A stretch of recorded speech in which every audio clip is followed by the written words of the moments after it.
Welcome to Planning Phase Syndicate. Thank you all so much for joining us. This is episode 80 in our Star Wars Unlimited podcast series.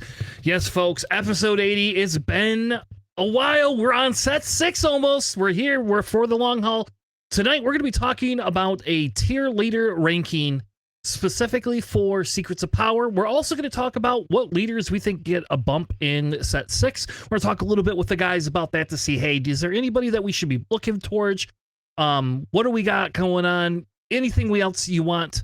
Any other leader that you want to actually be playing this set that you want to get a showcase for before they go up in price? All that fun stuff. With that being said, let's bring in my co-host for the evening. Please welcome to the show, JJ. The Giants still suck. How are you tonight, sir? I can't believe they lost by 1 freaking point. Talk about a freaking meltdown, man. You think they would have been the Separatists and X-Wing the way that they lost by 1 point. My goodness. Also joining me tonight is Alex, the bench warmer. How are you tonight, sir? I can't believe we already got 2 bingo squares in just the intro to JJ. I'm doing well. I'm okay. I had a Star Showdown today. That was pretty fun. Got to play at my local store, which just plays Control, so that was wild. That is fun. Yeah, I was thinking about coming over, but then I ended up helping co-host a online tournament for SWU for the Star Wars Dad. You should check them out if you haven't. The tournaments are pretty fun. Online tournaments go like a million times faster than in-person tournaments. Like, it's nobody's business how fast they can go. We were commentating on games and they were going in like under 15 minutes. I was like, all right, well, guess that game's over.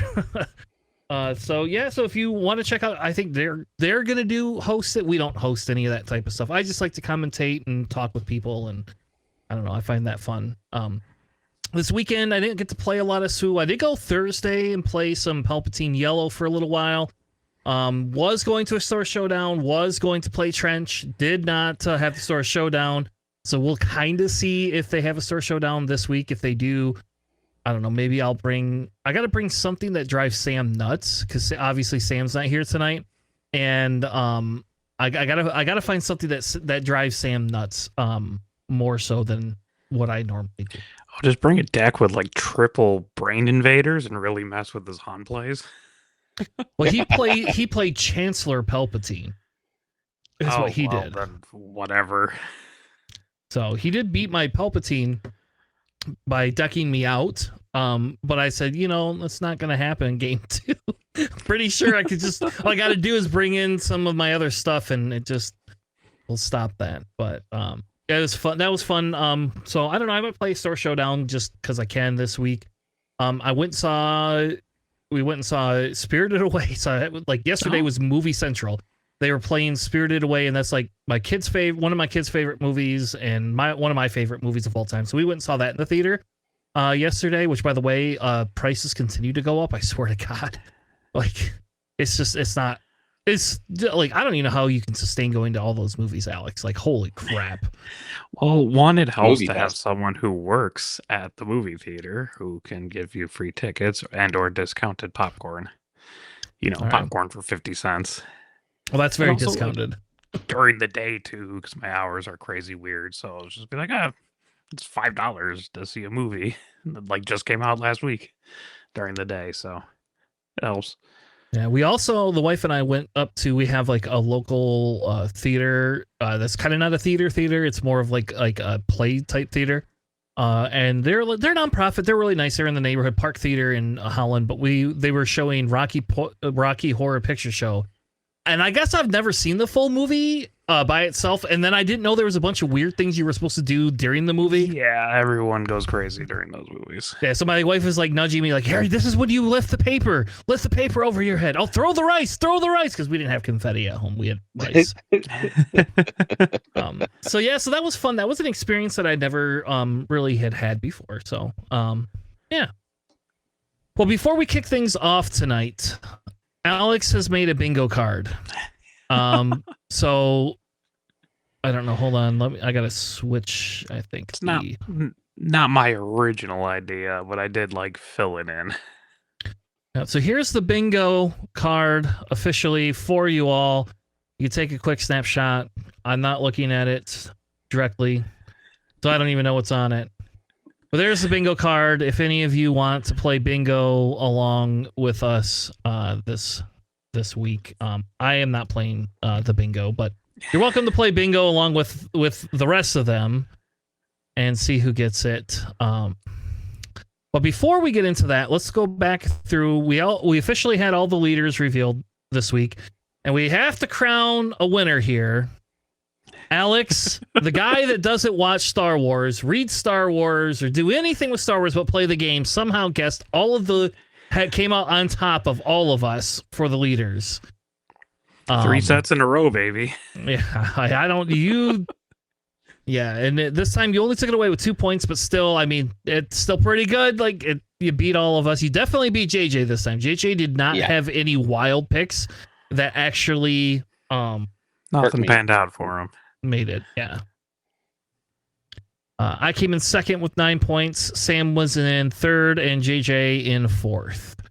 Though it's funny, Sam called the green hero both of those correct. So there you go. Wild. Like that's pretty good. Like that's better than any of us had. So yeah. So there you go. You can see maybe next set, because it'll be even crazier next set. Maybe next set we'll put something on the line. Maybe we'll put something on the line for all of us to make it worthwhile. All right. With that being said, let's jump into our first segment tonight. I want to talk a little bit about leaders that get a bump in set 6. I will tell you, if you missed it, I have revealed the last of once they release all the cards live, I have a video from last Thursday where I went over the remaining cards and the 2 leaders. You're welcome to go check that out. I'll throw a link into the description of this video, and you can go through and kind of look at the rest of the stuff. I didn't want to waste all of our time tonight covering those, but I do want to talk a little bit about set 6 leader, or set 1 through 5 leaders that could get a bump comparatively, right? So the first thing I did is I took some, like, the 2 most popular traits was Underworld and Force, right? And Force, I think, is like the big one, because last set we got like a 60-70% bump in Force units or something like that. It was crazy. No, it was over 100%, wasn't it? Yeah, it was over 100%. Say maybe like 160%. Yeah, there you go. That's what we got last set. So I wanted to look at like how many Force units were getting this set.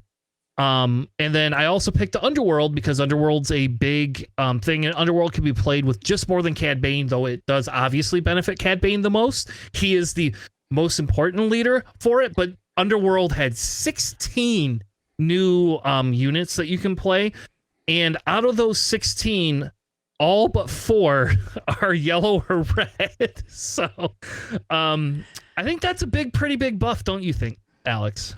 Yeah, I mean, strong thematic options there. A lot more variety when you just put a bunch of Underworld in red and yellow. Cough. Mm-hmm. Yeah, so I don't know, like, it is what it is. Like, I know a bunch of stuff rotates, and like I think at the end of next set, before we go into the new set, like, we're gonna have to like take a whole month to talk about like rotation. Like, it's probably gonna be like a whole month worth of discussions on rotation, and I'll lean on the guys a little bit. We'll talk a little bit more about that later. Obviously, it's still too early for that, but we're probably gonna spend at minimum 1 segment an episode for a month talking about that. Because with Cad Bane rotating, right? Like, is Underworld still going to be worth it? Like, are we going to get something new? And we aren't going to get all the new leader reveals right away. So we're not going to know if we get a new Underworld leader or anything like that. It is worth noting that none of the Underworld cards that will release this set are heroic aspect. They are all neutral or villain. Yes. Just a little different. Like, a fair bit of Underworld heroic units, notably like Han and stuff like that. So, yep. Yeah, we're not getting any. We didn't also get a new DJ, right? So I know they banned DJ. We would think we would have got a new DJ since we got a leader. Like, give us a new DJ unit. But I was a little surprised by some of this in here. Yeah, like one of them is the double aspect. A lot of these are villain though, except for the few of the neutral ones. Like Citral or how do you say that guy's name? Viagro. How do you say Viago? Chicato Viagro. It's Quattro. There you Yeah. go. Like that, he's a neutral underworld character, which I was very surprised was neutral. Like I would have thought he would have got that hero trait in him. I know he screwed rebels over, but I don't know, JJ, because he's more on the rebel side, really, isn't he? Like, I mean, at first he was kind of not rebel-y, but then he became very rebel-y, right? Yeah, I mean, if you look at it as a perspective, right, it just depends on what time period exactly he is being portrayed from. Much like Hunter, or not Hunter, what's his face, the sniper Crosshair. from, what's that? Actually, Crosshair. Crosshair, yeah. Like Crosshair, he has different moments, right, where he's with different factions, and you can say that early Rebels, he was very much a pirate, independent, and then much later in the series, he's a rebel. So, just depends on what time period you're pulling from.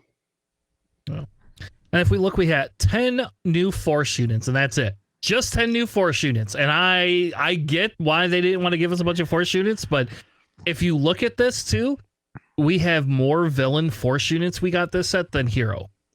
And then out of the hero ones, only 2 of them, I don't know, maybe Ahsoka's playable. Are we gonna say Ahsoka's playable? It is kind of weird that 2 of them are in the starter deck for Padme.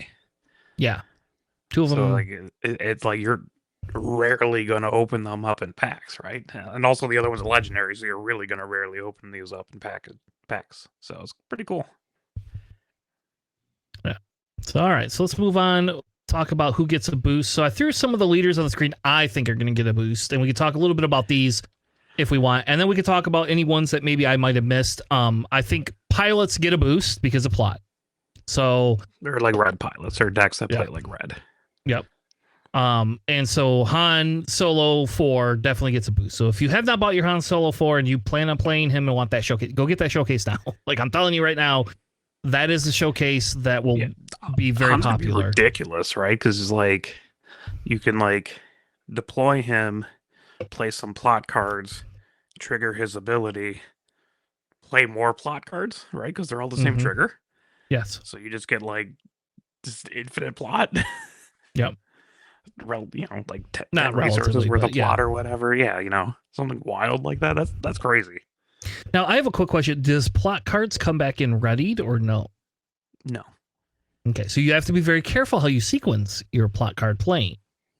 Yeah, I mean you play the plot and then you ready him back up with Han's ability. Yes. But I agree with you. I think the Han, and because you could play certain things that allow it to trigger in certain different ways. We will probably do a deck tech on Han Tarkentown or Han Red. Like I don't even know if Tarkentown if he has to even play Tarkentown anymore. Like we could just play like Han 30 health red base, I don't really know. Depends too if you want to bring him out or just like wait for Cinta wait 1 return for Cinta and then do all that, but she's not really odd, so it doesn't really super Benefit. fit with the deck. Yeah. But yeah, there's a lot of stuff with Han. I've also been testing Asajj. I think Asajj gets a pretty big bump. Yeah. She definitely benefits from the Cinta thing. You just swing for 11. Yep. When you deploy immediately, like on a Banshee. Yep, Or Scimitar or Scimitar. They both swing for 11. Mhm. Yep. So I think there's some play here with Asajj. I think she's going to be a bigger thing, and it's funny because I have my Vader deck put together, and I actually am pretty tempted right now to just go take my Vader deck apart and just go build my Asajj deck and wait for the set 6 cards to come that I know are just going to be amazing for her. I've been playing Pilot Asajj Red and Yellow, actually, both of them for a couple weeks. It's really fun. As long as they just don't kill, your spaceship, because when that happens, just you're done. Yeah. And then Luke, I think Luke gets kind of a bigger bump too, because Luke also has that free action, and you're now gonna have plot stuff that trigger with Luke that allow him to do some weird.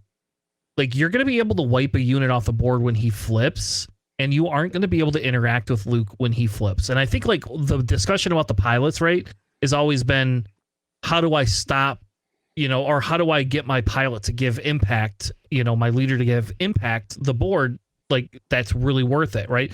And in Vader 4, what do we do with Vader? We hold Vader, right, until the very end, and then Vader is just kind of your in-game piece, right? Well, it's because people can just confiscate him. People can, disabling fighting fighter him. There's all sorts of different things that you can do. Now you can't. No, none of our leaders can be stole. And it just makes it so much easier with that. So Anakin just does Anakin shenanigans. By the way, Luke does Luke shenanigans when he comes out right away if you play like that Cinta character, and holy crap, like yeah, especially if you throw him on like a red 5 or something, right, where he's just like, I just do literally whatever I want and there's nothing anyone can do about it. Yeah. So I also think there's some play coming back for Boba Fett as well, and I think Boba Fett, the yellow color that we kind of hadn't seen be super amazing competitively, gets a boost as well. I could be wrong. Top of the summit is like crazy with him, right? Because you just like ping 4 things and then just do 3 damage to all of it on your deploy turn, all at once. Yep, so that's 12 damage. It's a planetary bombardment to all of their units. So, I'm not gonna lie and say that I think that there's some playback with Boba Fett. For JJ, I put Thrawn on here because I think there's going to be some comeback with Thrawn. Are you excited to play some Thrawn this set? Yeah, particularly red, actually. Thrawn red is something I've been actually working on my own to make a very solid red Thrawn deck. And there's a couple of different options in red now that Thrawn can definitely take use of. Although in green, Sifo Dyas is super, super good, especially when you also pair it with like Cop Vamp. You can play something that's a little more lower to the ground, especially when you pair it with Director Krennic. You can easily get a lot of units out there quickly as you need to, and just have things come out from your discard whenever you need it and play it out onto the board. So definitely a lot of utility in that particular deck. So it's Thrawn definitely gets a boost with this new set.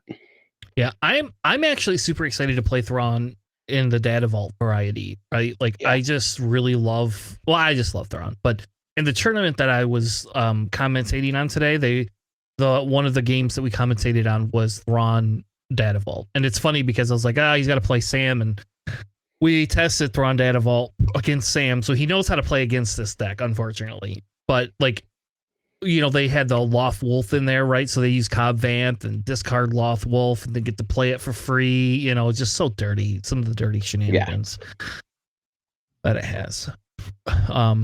I think Sabine is logical, right? Like that's whatever. We know that Sabine, there's more Rebel synergy and there's more things for Sabine this set. So I don't think Sabine is anything that we have to like think about. We know Sabine's going to be good. Sabine has never not been good. I put Cad Bane on there obviously for Underworld because of the Underworld boost in red and yellow. Very sadly enough, Cad Bane is getting he's getting his boost. If you have not played Cad Bane and you want to play before rotation, this is the set to play Cad Bane in, because I think Cad Bane we're going to be teching against Cad Bane in some of our decks.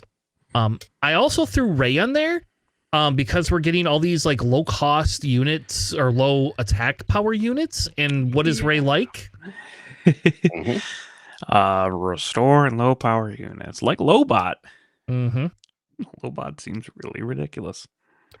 So I think Rey gets some play, gets some really good value. I put Trench on there because our boy Trench automatically benefits, and he's never been a tier hopper. Our control Trench deck does not get a big boost though, unfortunately, not from not at all. So. Which is sad. I'm very sad about that. But I do think I have started building around Trench with other colors to see if there's other stuff there that maybe Trench could do that is just as cool. So definitely join us in our Trench discussion. And the last one I had on there was the Chancellor Palpatine Darth Sidious card. Like I know Alex is still going to poo-poo this every no matter what I say. but I do genuinely think It does get better. It does get gets better. a lot better this set, and there's a lot of things that it can interact with now that it couldn't do before. All right. Before we move on to leaders I hope are playable, is there any leaders I missed that you guys are excited to see to start deck building around that are things that got boosts that are now going to become kind of meta staples that you feel could become meta staples? And don't say, JJ, you're not allowed to say IG88 or I will mute you for the rest of the episode. You get no say. No, I was going to say, I think you've mentioned it before on another cast, but, Trench definitely gets a couple of new toys as well to add on to his arsenal, as well as Iden. So I think those are probably NPE decks that are going to become maybe a little more prominent, maybe. Alex? I don't know. Maybe something like Third Sister. Something that's just like, well, there's some like decent like statted cards that you wouldn't mind giving hidden. Yeah, maybe Third Sister will just be better after rotation, where just like units just don't die immediately to out of hand things. Yeah, and I think that makes sense. Like, I don't know. Actually, there's far more FO units in this set than you would expect. So things like Phasma might actually be even more consistent. Do you think Phasma's worth getting the showcase for, Alex? It's a pretty cool showcase. Yeah, but you got to. If I'm not going to, well, I do collect things that I don't play, but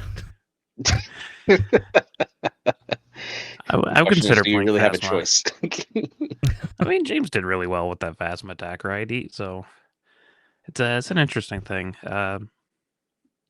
I was willing to try it. I just gotta figure out exactly the kind of stuff I like. When I get like a 2/2 for one, just first order unit, just villainy.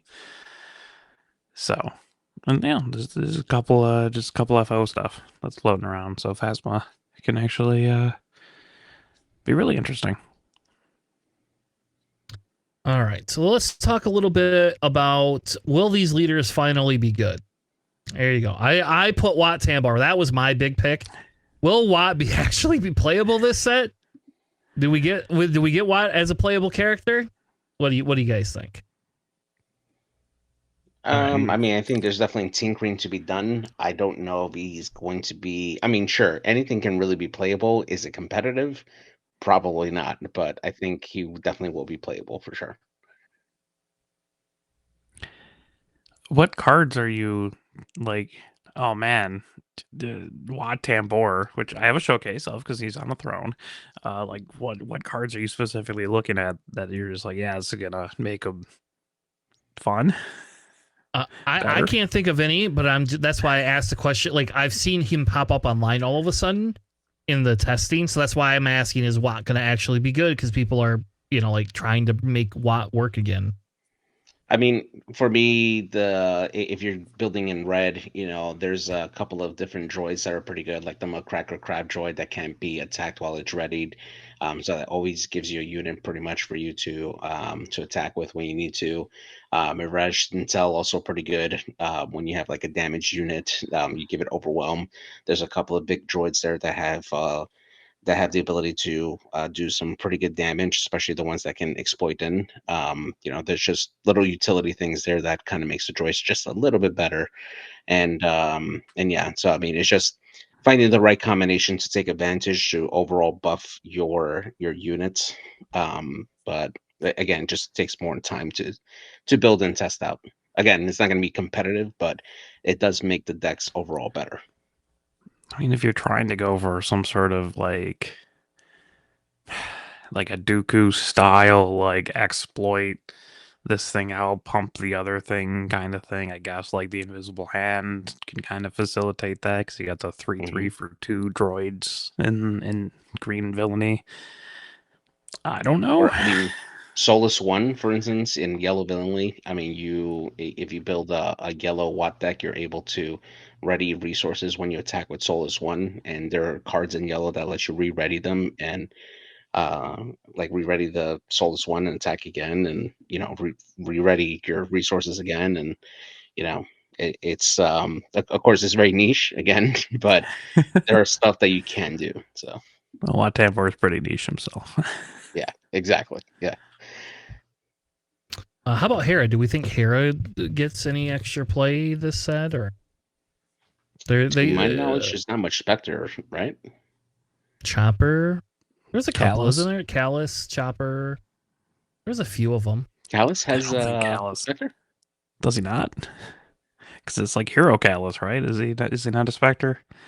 Yeah, he's got a Spectre tag. Oh, I didn't know. Rebel I did not Spectre. catch that actually. Oh, that's awesome. Yeah, I mean, I don't think those two cards are gonna really put her over the edge, but there's some cool green cards just in general, so maybe that could help if you're doing like maybe try to do double green with the command and you can get Chancellor Valorum and try to ramp so Hera feels like a 5 deploy instead of the awful 6 deploy she is. Yeah. The other one I put on there was Holdo because of some of the resistance. I mean, we're getting some more resistance cards. All right, we'll move on. I have a Holdo showcase. Oh, you want to sell it to me? $30. I'll pick it up from you. Can't be worth much more than that. Probably not. I just like her. I just like that showcase, actually. You just like Laura Dern. Yeah, that's fair.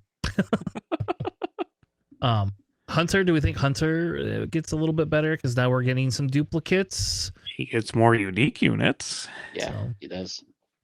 I mean, is Hunter finally playable, or well, nope, because he's still 7 cost. So, I mean, I still think yellow is probably the way you can go. Like the way you go, and now you have a green Ahsoka, so you can do like green Ahsoka with both yellow Ahsokas if you're into that. You got a green C-3PO, you got a yellow R2 and the white R2. So like, I don't know. I guess you can do like double Mon Mothma now. yeah, I always wonder too if there's going to be a way to take, like, if we wanted to rework Hunter, could we make Hunter work as a character instead? I mean, I like the way you were playing with them, where you're just like, yeah, just any card, not the unique ones, just anything, just recycle the Sentinels. That's what it should be. How about Darth Revan? I think Darth Revan gets some stuff. We saw Revan and Anakin. Notice I did not put Anakin on here because I still do not think that Anakin has playability personally, competitively in any way, shape, or form. But I'm kind of hoping you put Revan as like this garbage tier character that gets to be finally playable. Well, he hasn't made anything. He got top 7 at 119 person PQ. Okay, well, that's the first that's happened. Yep. Yep. But no, actually, he gets like a bunch of really good cards in this set. More aiming towards blue because that generally seems to be the way to go. But like, Nihilus is pretty awesome. But also, like, you have like the Sith Assassin, the 2/3 hidden for 2. It's also a Sith, so you get Revan's lightsaber, so you can give him like grit. Yeah, he's got 4 health, but still, it's bigger. Yeah, I agree with that's what I'm saying is I kind of feel that he gets quite a few tools a set that make him like I can actually play just a villain blue only and not have to like need a third color finally. Yeah, I mean Darth Zion's really cool as well, and he's also a Sith.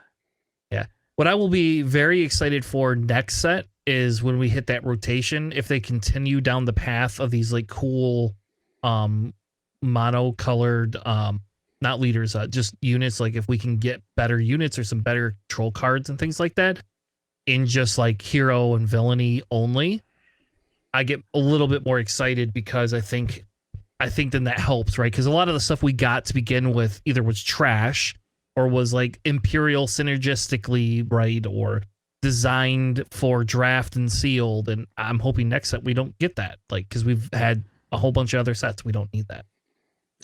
You get the Trace Acolyte, 2/4 for 2 for Sith. I have no idea. Like JJ, what's the lore in that? Is just like one of Nihilus's dudes? I'm actually not sure on that one, but I would assume so based on the artwork. Interesting. Yeah, I wonder if it's just like it was the Academy, the Sith Academy that Revan discovered during the Mandalorian Wars. I don't know. Right on. Anyways, 2/4 for 2 again. It's just really good. Yeah. Yep. And then the last two I put on there was Churret and Dooku, and Churret had a little bit of like playability during, the first couple of sets, and that one it just kind of like was overtaken because he is really only a 3/5 for 5. Yeah, I mean, he dies to take down. Yeah, like he's better if he would be, a 3/7. Is that another bingo for you? What? It's not a Dies full to take bingo. down. Yeah, but like, no, I mean, like, Force Throw's gone, so that makes things a little bit rough, right? So it's like, I also have a Chariot showcase. I think about that. You're just naming all these leaders I have showcases for. Well, Like, stop pulling the showcases for the one. Revan, I have Holdo, I got Chariot. Well, I have Revan as well. That was like my number one showcase I wanted last set. So yeah. The last one's Dooku. I think Dooku might actually maybe become viable because of there's more Separatist units now. We're getting quite a few Separatist units this set that we had not gotten before. So I don't know. Could be wrong. Maybe I'm wrong. Dooku's always been kind of on the cusp. And I can respect that. I mean, there's some pretty cool Separatist cards this set that you can like drop early. Yeah.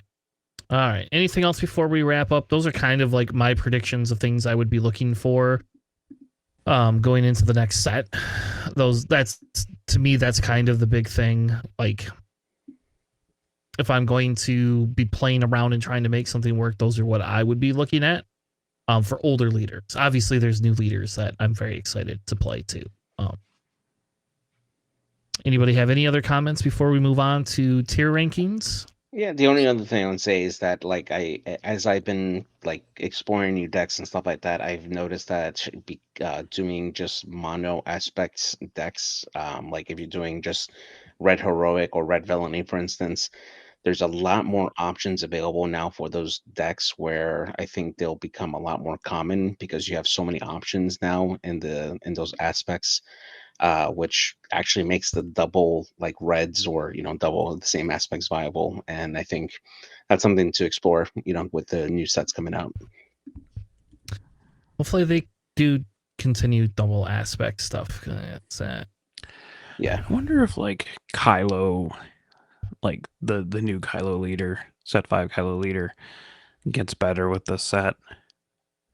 There is 16 new upgrades that are upgrades specifically. The question is whether some of the other cards that are coming out will actually benefit him, or plot cards. That I don't know. I didn't dig into that enough. Yeah. It's like there's only one blue plot card. Yeah, I was gonna say there is one plot card that's a upgrade that will benefit Kylo. The plot armor. Yeah. Yeah, I don't know. I'm just trying to think. Like, Creditor's Claim's kind of cool because like at least he takes something on the way out. But like, yeah, it's not nothing like particularly unbelievable. Yeah. That's a shame. All right, well, let's move on to our tier leader list rankings. Yes, we're going to do this without Sam. He did send me his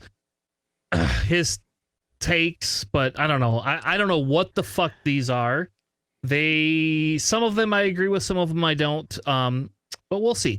Typically what we do is we are going to pick a leader. We're going to rank it. We used to have S tier. Because of Alex, I just cut S tier because it was not worth the argument or discussion ever. You could go back and watch our old episodes if you want to listen to Alex and I spent 20 minutes talking about S tier or not S tier. So we don't have any S tier. Basically, if we think something is broken, then I will create a broken category real quick. So, raise of hands. Anybody think there's a broken character coming out this set? No. I'd hope okay. not. Good. We're going to move on, and we're not going to even consider that a category. So I've clarified some of these. So an A ranking is going to be definitely playable, something that whether we'll play it or not is inconsequential. It's just going to be something that is playable in the game set, right? Then we have B tier is probably playable. C tier is could be played. D tier is this is just a fun little thing. And then I created a trash tier this time because I think there is definitely things that could belong into the trash. So, JJ, we're gonna let JJ kick it off because JJ always has hot takes. JJ, pick your first character and tell us what you think it is. All right, I'm gonna pick this character mainly because I recently started rewatching the series again, and I just remembered how amazing it was. We're gonna start with Cassian Andor. I'm gonna put him in A tier. I think he is a very good unit that has great ability to always push damage onto enemy bases. That prevents those units from getting attacked on there, and as long as you're always going first, which could be pretty simple from the get-go, especially with like plot units. You don't have to always put down a unit. You can always just save it for later. He has great agency to do strikes on there. You can even do this as a full space set without having to go to ground units if you wanted to. There's a lot of utility with his ability, and I think he's going to do very, very well, particularly with even rebel units. And yeah, I think he's going to be A tier. Really good. Alex, what do you think? Do you think Cassian's A tier? I have him at like the top of B tier. Enough like counterplay that he's not going to be like the best leader coming out of this set or like up there with some of the other ones. But I think he's really solid, and he really when you have to play around your opponent's leader, like Seth or Anakin, right, where you're just like, I know this is coming and this is going to be kind of an issue, and you have to have a plan for it. They tend to be pretty solid. So I have it like the very top of B tier, like an A, B plus, A minus. Sam also has him in A tier. I consider him more B tier. I don't know though where we put him because like I don't know how we're gonna break ties. Before it was like 3 people. It was easy to break ties. How do I break ties now? I don't. The problem I have. Okay. And this is like a whole tangent, I guess. Like the problem I have is that against mid-range and other aggro decks, I think he's good, right? Like I think you could just go base, you could just do all these crazy things. There is a lot of rebel synergy, just like JJ said. But then I sit there and go, well, I play control, and like in God's green earth, like I don't even care about attacking into your unit. So like it's funny because it'll show you cannot attack into this unit on Karabas, and I go, I don't actually care. I'm just going to kill your thing. You get to pick which one you want to kill. Here's Power of the Dark Side. Here's this and that. Like, so I have a hard time thinking that like I think against while we're in a meta where we have mostly aggro and mid range, he's higher. He's like very highly ranked. But I think when the meta settles, I just don't foresee him being as good. Personally, you don't want to spend 2 on Force Lightning and immediately kill him. Well, I do want to do that too. That's even nicer. No, there's actually a lot more cards in this set that like blank abilities than you'd expect in a set. Yeah, so that's also a thing. So I think for now, let's put him in B tier. We'll just make him the high end B tier. I guess that's probably where he belongs.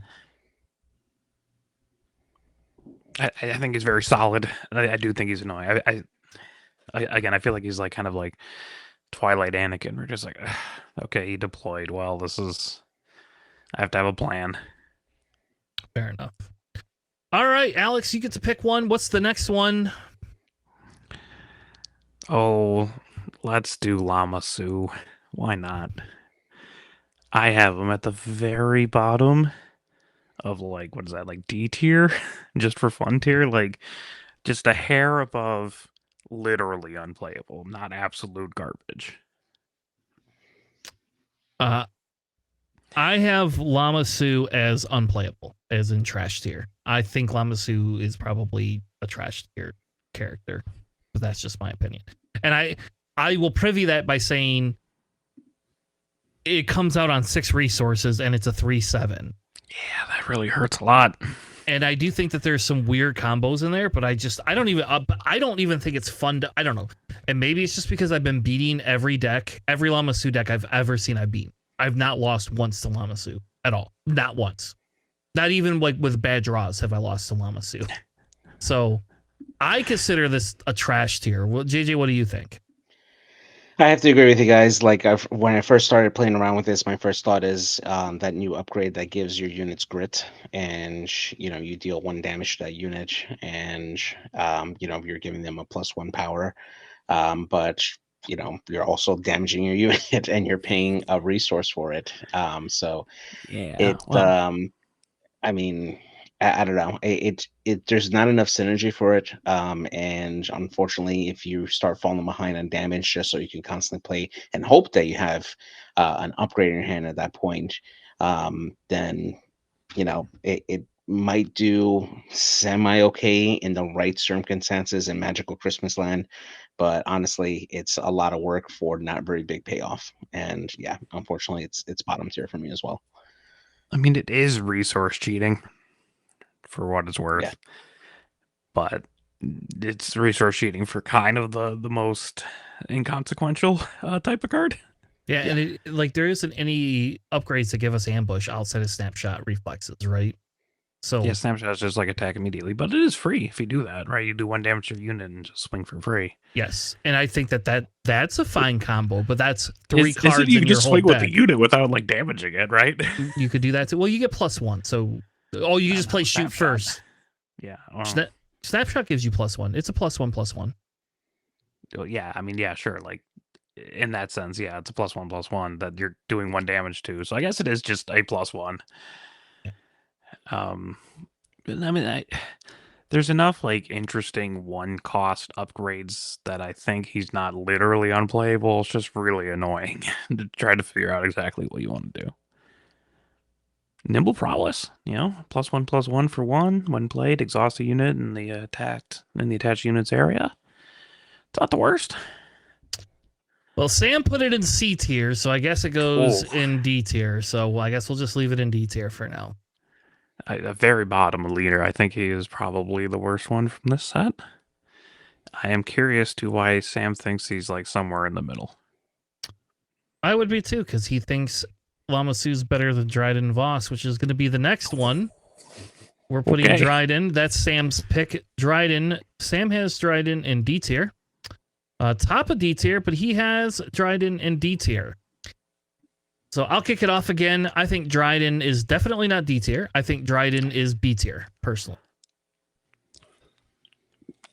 And originally, I did not understand how Dryden can refill his hand, and I still think that that's a problem that you're going to have to overcome. And I think if it gets teched against, then I think you get to lose. But there is quite a few plot cards, and there's quite a few, like, for example, Callus ambushes and kills something and draws a card. There's lots of other things that draw you cards too. So the testing I've done is I've put him in the low end of B, personally. JJ? I have them. Oh, I'm sorry. Go, JJ. Yeah, I mean, for me, we still very much have small goal cards, which greatly help out Dryden's ability to play units. You just have to, make do with what you got in terms of that, and you have the underworld or subtext, which helps out with a lot of that too. So yeah, plays very very well into yellow units that have ambush and stuff already, or if you don't, you can already give it out to it. It definitely takes a little bit of getting used to really take out the full functionality of it.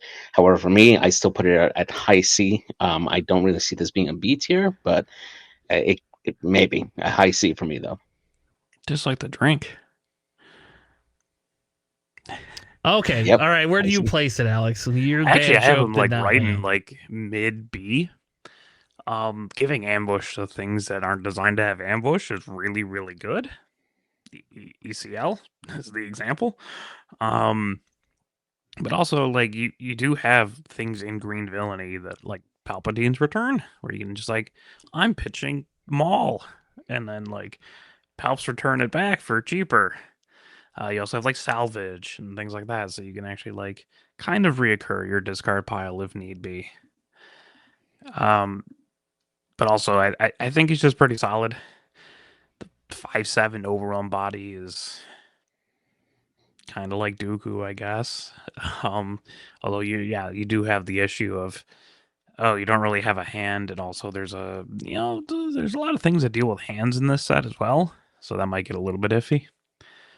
But I think he's a little bit slept on. I guess he does deploy on 7, so it's pretty rough. But like also his action when he's deployed isn't incredible. Although it doesn't have a top cap on it, which is pretty wild. So you can just like deploy Dryden and next turn just like pitch a card and play Reinforcement Walker and draw 2 cards. Seems pretty solid. Yeah, think about this too. It's okay. So I've what has kept the space decks in check, right? Ambush units, right? That's what like what keeps Vader. And I'm going to talk in the Vader sense because that's what I play. But what keeps Vader down? Ambush units. What do I hate? I hate fucking Blue Leader. Well, you want to know what Dryden Voss can do? He can ambush every effing unit in his hand, his space unit in his hand.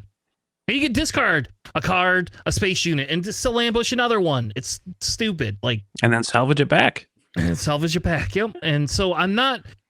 I originally was very like, this is a stupid design, and like, how are you going to? But that's because I'm the guy that wants to play with a big hand. I don't like playing with 1 or 2 cards, but like he reminds me of a Han Solo style of play, but except for instead of ramping, I get to ambush things into you. So I'm going to naturally get my green ramp by being a green character, and then I'm just going to ambush everything into you and give you a middle finger until I flip, and then what are you going to do? So he's like a new soft control leader, in my opinion. So I'm going to go over Sam's head, and we're going to put him in Sam D tier. just put him in like alphabetical order, and that's why you put him in D tier? No. No, I don't. I do really want to hear his rationale for that. I'm just very curious why he thinks maybe it's just because like having a small hand, but he plays Han. Like And you can play tech out of aspect still. So like, I mean, we play tech out of aspect all the time. I don't know what's wrong with that. All right, well, let's move on to another one. I think we could take. I'm going to take my favorite so far, Deidre, and I'm putting Deidre in A. I think she's definitely playable. I think she is playable in not only 1 color, but at minimum 2 colors. And there's a possible 3rd color that I've been playing her in. And none of them are yellow. So could try yellow, I guess. I don't know. I just don't like. No. Well, I'm not going to play. I'm not playing her yellow. But I've been playing her in red. So double red, and I've been playing her in blue, obviously. And her leader ability, it's the 1 cost do 2 damage. I think we originally were just kind of like, oh, that's okay. We'll see how it is, but like it's really good. I built a video, so if you haven't seen it yet, I have a deck tech on blue. You don't have to play a card round 1 like we don't with Trench, but guess what? You could do 2 damage to something. And then if they don't want to do it, you just paid 1 resource to draw a card. So you pick. Now you got the same size hand as somebody else. It's like, oh my God, just they can't play she's pretty bonkers. Like they can't play a 2-cost unit without letting you draw a card or you killing that unit. So you are turn 1 Tarkin Towning something if you get to do that. I don't know. I genuinely think she is going to be one of the top leaders. I have not seen her showcase art yet, so we'll see how good the showcase art is. I hope the showcase art is very good because she is my secondary chase leader for this set, and that's just because I play until they rotate all our control cards out. Then she's like, I like playing control, and she has become my new like. I like her better than Bosk style play. Just period. I just do. What do you guys think? I agree with you, man. The second I saw Deidre, I thought that she was very, very strong. I mean, you can absolutely lean in more into her ability by having things that discard cards from your opponent's hand, or just ignore it and just build a strong deck, and you'll naturally have more stuff available to you, with a lot of different win defeated abilities that help you draw cards into your hand. There's a lot of ways for you to really trigger her ability reliably. And yeah, I mean, she's really strong. I just wish she was a little bit stronger when she deploys. But beyond that, I think she's very, very strong. I had the same ranking as you. I actually also have her in A tier, and I appreciate FFG giving me a 4-cost control leader. Yep. Thank you. Yeah. I get to do whatever I want with her. Yeah, it's just like, oh, I could just draw cards. I'm sure people can, make decks with her that's not like a hard control deck or something, but like that's like where my mind went to originally, because I'm just like damaging units or like drawing extra cards, right? So they're just going to have a board full of damaged units. I'm not, might not do like hard control, but you can do like stat reducing cards where that damage on them actually matters, or like more damaging cards, like open fire and just be like, hey, your Poe, take 2 damage or draw a card, and if I draw a card, I can no glory him or something, right? Or I can like, or just open fire him with Deidre's ability. Like it's kind of wild. Yeah. What we need is a showcase that's like similar to the feel of a Talzin showcase. That's what we need, and we need that because then when rotation hits, Deidre and Talzin are my like go-to set to or post rotation Twin Sun leaders. Hey, I just hope I get lucky and randomly pick her up when I get a box. It'd be really, really cool if she was sitting in a throne. It would be. She probably won't be though, Alex. So you're out of probable luck on that one. What if her showcase is her sitting and you have Krennic's hand on her head? Like, that'd be a great showcase. All right. Sam also had her in A tier. So I think that's probably a pretty safe bet that we feel that she's that strong. So, but is it just because of control? I mean, you said you're playing her in like green. Is that like also like soft control, or is that just nope, more like aggro-y? It's more of a tempo. The green is a tempo style deck. The Tarkin Town version of her that I play is a hard aggro deck. That is, I would assume that, like aggressive. Like I actually have won by turn 4. Like so, the turn after she would flip, I've actually won up. Yeah, old school Shadow Kylo, baby. Yes, yeah. She's actually kind of nuts. A little bit more than I thought she would be. And I'm a little sad Sintra is a 6 cost, but it's probably a good thing because if Sintra was a 4 cost or 5 cost, Deidre would be broken. Like you just win the game because you always have more cards because you're always able to get her ability off. I don't know. The green is more of a tempo deck though. It's definitely not a big control deck. The only control I have is the blue, and I have 2 versions of the blue, but only one that I actually like. But you know me, I'm a hard control player, so like, though I've not won anything with hard control, I've only top 8'd with it. I know, I've only top 8'd with hard control. So I played Iden this week, for the first time. Actually, I just never really played Iden as a deck, and it's just like parts pull from Trench, parts you pull from like what you'd see a typical Iden Dataval control, and I'm just like, oh, great. Every game is easy. Why would anyone want to play this? There's no challenge. Everyone just dies, and they just drop an Annihilator on someone, and it's GG. Yeah, my Iden deck is definitely closer to our Trench style than anything else. I mean, I have units. They're just all like 6 or higher. I don't have very many units in mine. We have Pershing as well, I guess.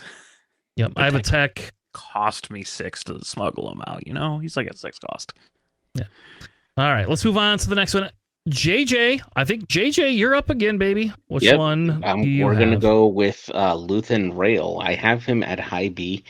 He feels very much like the rebel or heroic version of JTL Thrawn. I think there is quite a lot of cards that really make him very useful to push out damage to units. And there are a lot of great ways to really take advantage of his ability to do damage to a unit or to a base. You have that flexibility of assigning that damage there. So I think Luthen Rail can do quite a lot of work for what he does. Have him as a high B. All right. Alex? I actually have like mid to low B, like just right behind Dryden. It's very difficult for me to rate this guy personally. It's just like it's kind of wonky. Like if they drop a Sentinel, he's incredible, right? Because you're just like you have to go into the Sentinel anyways. You're probably already attacking. You're red heroic. You tend to be aggro, so just dealing damage to a base is pretty nice. I mean, you could do it to a unit too, I guess, right? So you can actually kind of trade up pretty well. It's like a little bit like an Anakin, where they can kind of swing for one more as long as they die, which is pretty cool.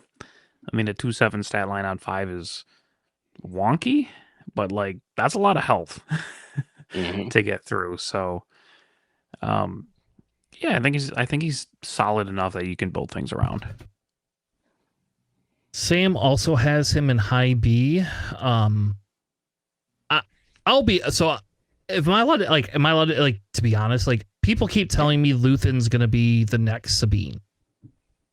People really genuinely feel Luthen could be the next Sabine once Sabine rotates.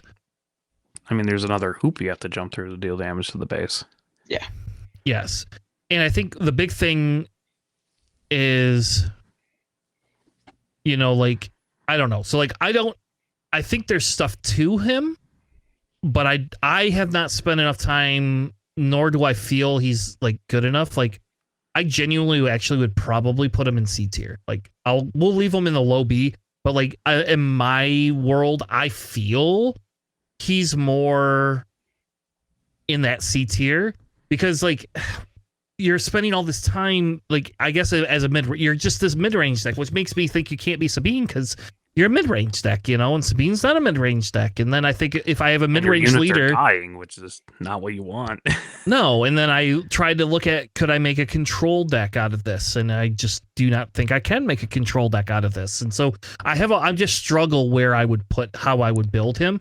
And I'm sure somebody will break him, and then he'll make a top tier at a tournament, and then I'll have to take him seriously. But yeah, I feel like you and I are in the same boat of just like I guess I don't have enough experience trying to like parse out where he would like what deck I would build around him.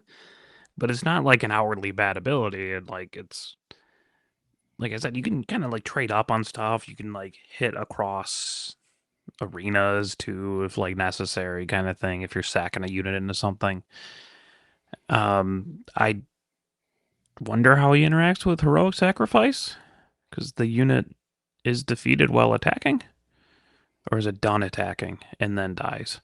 I don't remember. I'd have to look at the cards again. But that'd be kind of interesting as well. I don't know. There's just like also having a rebel synergy trade, right? It's just nice. Yeah, at least I would even venture to try to put Krennic out of Aspect in Luthen Rails deck, which is hilarious thematically. Why would you even bother to say that, JJ? Like Krennic, like the blue one or the green one? Yeah, blue. Really spicy. Yeah, blue Krennic. Yeah. All right, well, let's move on because I don't want to have a conversation about off aspect Krennic. That should not be in the deck. You just said that for points. Can't get the system. Yeah. I mean, like, if you do have a lot of when defeated for Luthen Rail, right, you are just doubling up on an ability. Yeah. I guess. I guess. I don't know. Let's move on. Maybe we'll have a whole podcast episode where we try to break Luthen. How about that? I mean, you could do like Night Sister Warrior, right? Like the 2/2, just swing into something. It dies, you draw a card, and you do a damage. I don't know. Not putting Krennic in the deck though. Don't do that. Unless you're JJ. When JJ wins a PQ with that, then we'll respect it. Until then, you get no respect. Super very much. No respect. A PQ with two people. Yes. There you go. Well, then it's not a PQ anymore. Those Alaskan PQs. All right, Alex. What's your next pick? Oh, I like going and digging through the dredges of these things. Let's do Leia.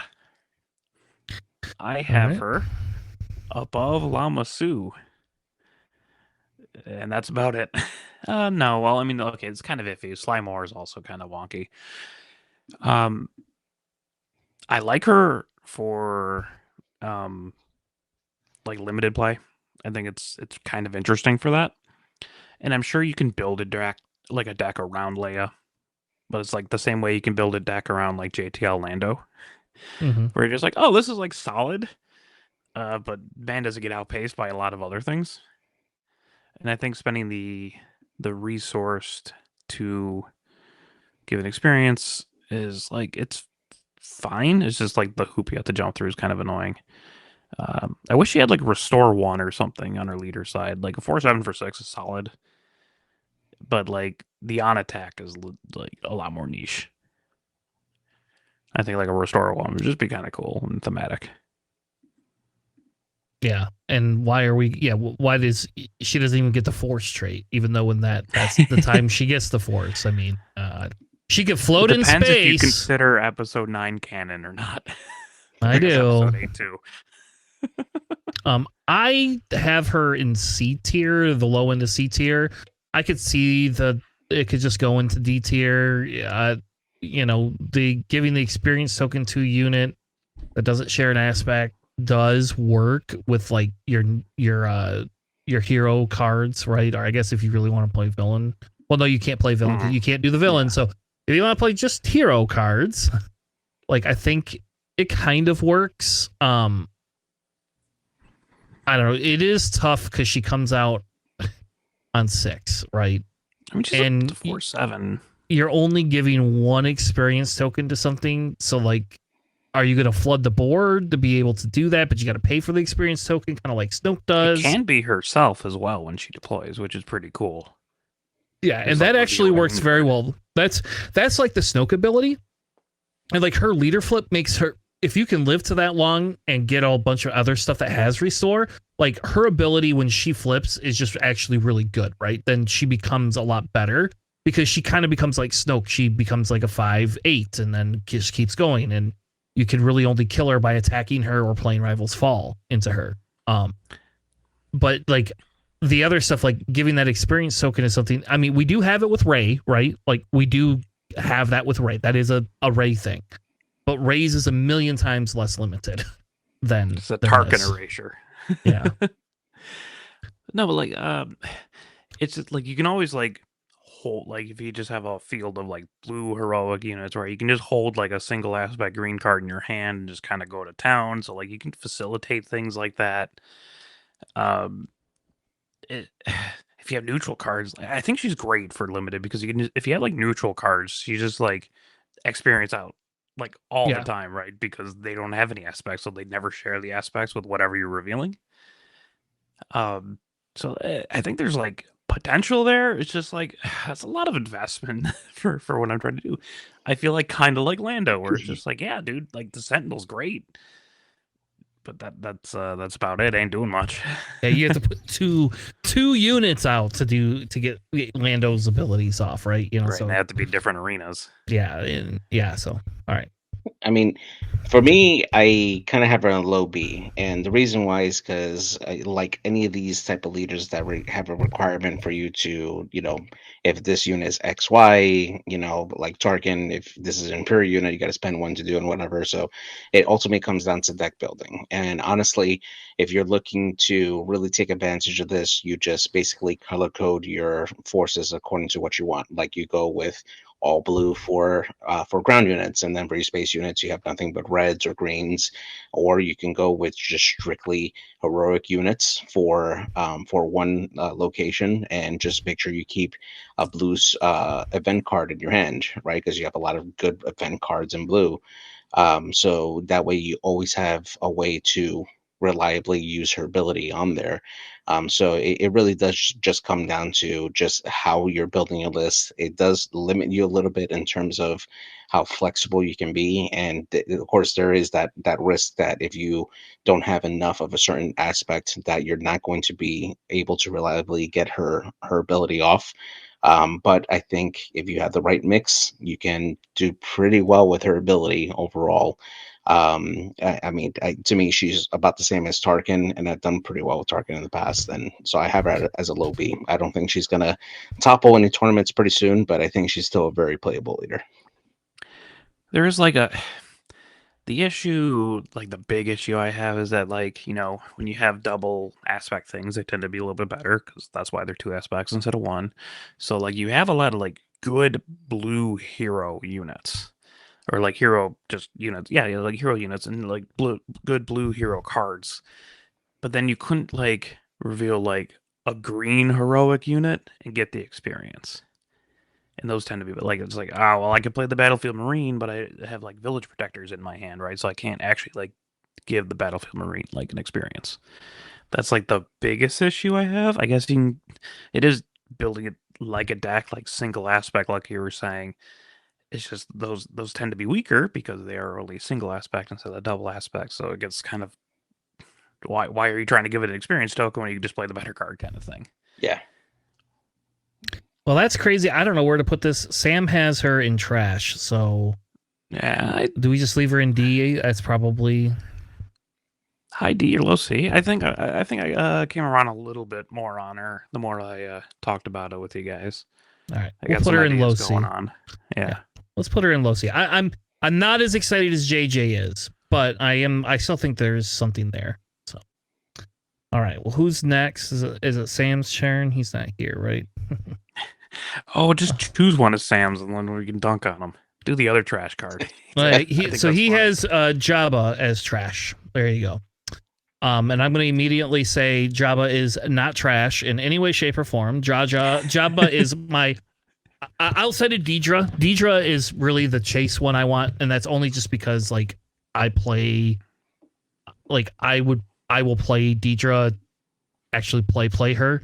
Jabba, I don't know if Jabba is super amazing, but I will say Jabba's ability: a friendly damage unit deals 1 damage to an enemy unit. If the friendly unit has 3 or more damage on it, do 2 instead.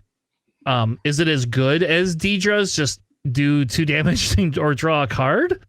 No, but is he a good replacement for what I would consider a Kira type stuff? Yes, I have Jabba in low B. That's where I personally put him. I do not think he's trash in any way, shape, or form. So I'm just going to state that right now. I do not think he's trash.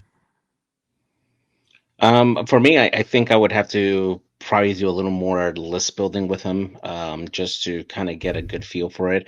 On paper, I feel like he's a high C, mainly because you have a lot of great ways to reliably get that out, particularly with self-damaging units, which we've seen in the last set, or a lot of the creature units that come in damaged, or even space units that do that automatically. You have sentinel units that could do the same thing. And then on top of that, you have ways to like really build with a lot of great units that want to be benefited with Jabba. So I mean, there's just a lot of ways to really reliably do it. And it's blue villainy, which already has access to some of the strongest event cards in the game anyway. So yeah, I think this is definitely a high C, probably a low B, but yeah, I rate this much higher for sure. I actually also have them in low B. They are reprinting Death Troopers in this set as well, by the way. Yep. Oh yeah, which there you go. definitely helps that ability. Yeah, like you have to spend a resource to do a damage or 2. It's a little bit like Mace Windu's ability, where it's like, well, if they're damaged, then they take the 1, or if they have X health, they take the 2. There are a fair bit of like self-damaging things.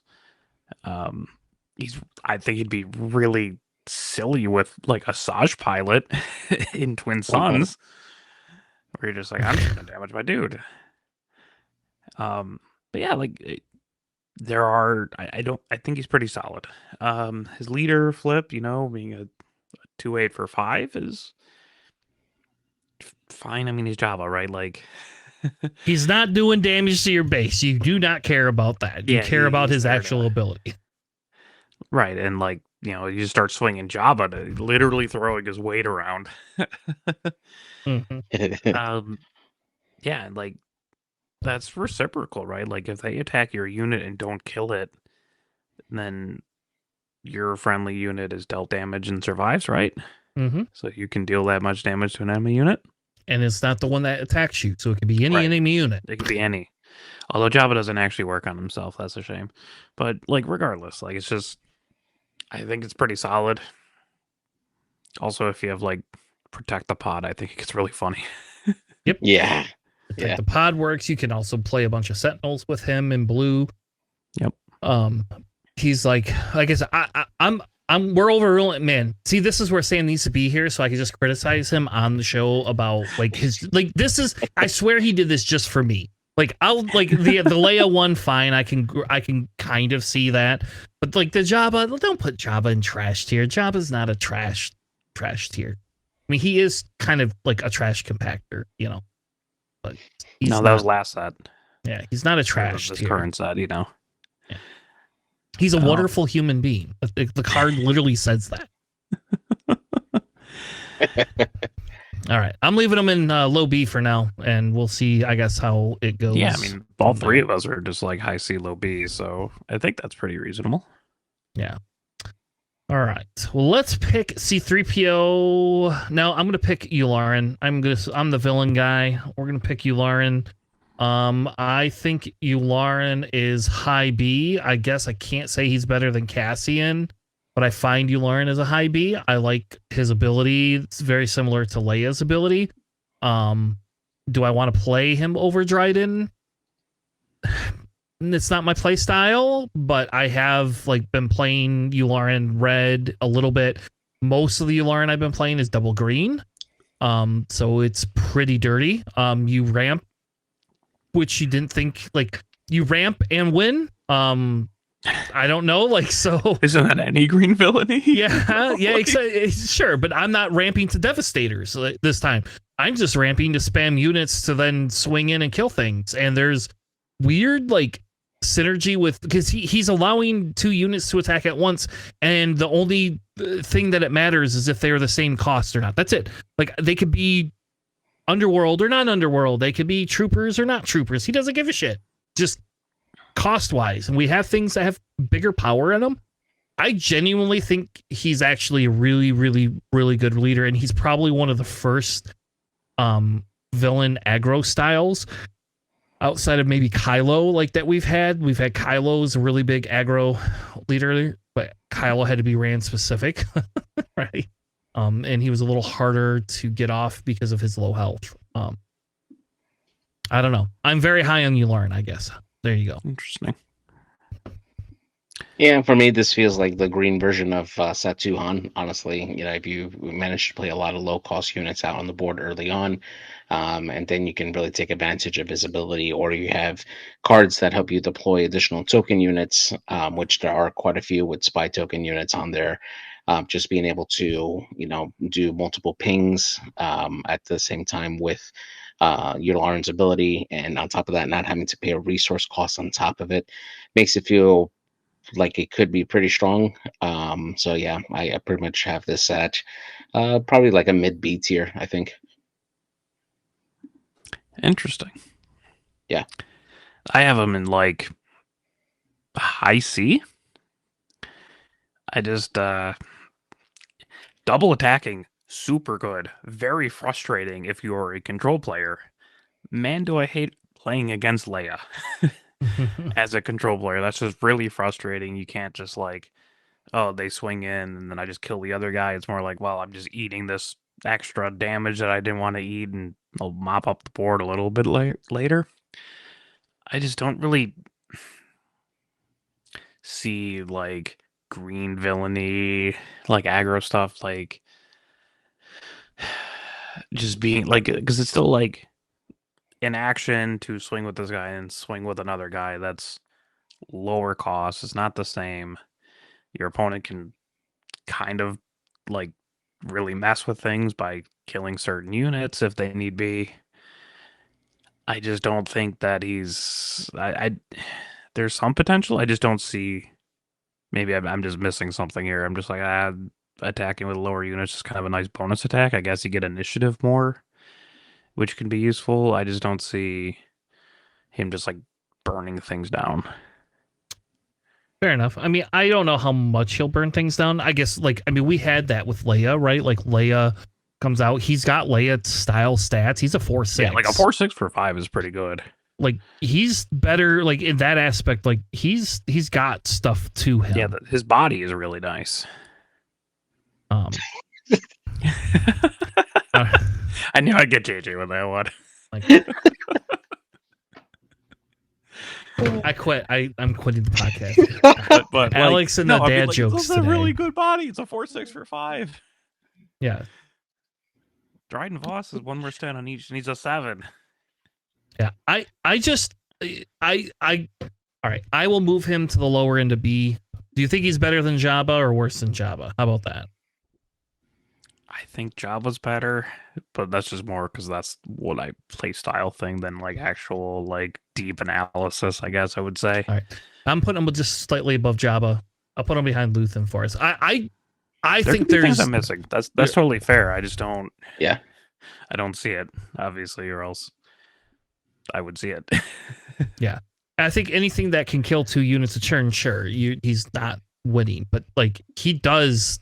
I don't know. I've been testing him. I think he's good. Let's move on. I just feel like a majority of the time it's just like, well, I swing with one guy anyways. Occasionally I'll get the double swing off. I don't know.